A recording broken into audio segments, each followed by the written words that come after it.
This presentation will cover the depth subject matter required for the CRD major. The depth subject matter is basically the core concepts you need to understand as a CRD major. There are 5 areas of study within the depth subject matter. These areas are comparative community change, economics of community change, political processes and community change, methods for community research, and the internship requirement.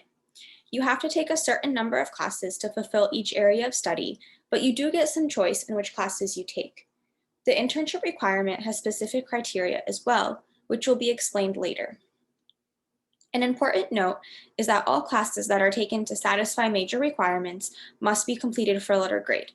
This means that a class cannot be taken on a pass, no pass basis. These are the courses you can take to fulfill the comparative community change requirement, of which you must take 3. This subject matter focuses on what community development looks like in different contexts and how certain elements of development can change depending on the community. The CRD 153 series, which focuses on community development in regions outside the US, is the CRD program study abroad courses. If you are interested in study abroad, check out the UC Davis Study Abroad website to see which programs can count towards the major. For economics of community change, you must take 2 of these 4 classes, all of which discuss how people and the economy interact and influence each other. The political process and community change requirement looks at how current social and societal structures came to be, what they look like, and how people can create change in their communities. You must take 2 of these 6 courses. 2 classes are also required for methods of community research. This subject helps familiarize students with examining communities from a research-based analytical perspective. It also teaches students methods of conducting research and collecting and interpreting data.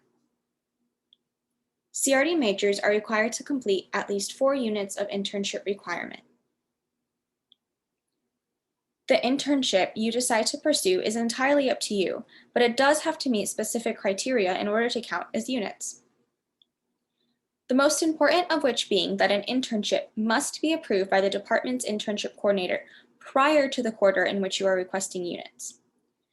The internship must also be located off campus, relate to your career interest, provide professional level transferable skills, be supervised by a professional with at least their bachelor's degree and appropriate certification to their field, and qualify for 4 credits, meaning 120 internship hours throughout the quarter.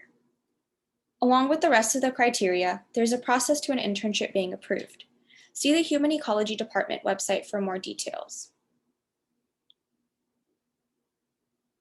Additionally, in order to receive credit, students must meet with their assigned faculty advisor to devise a study plan that is to be completed over the course of the internship.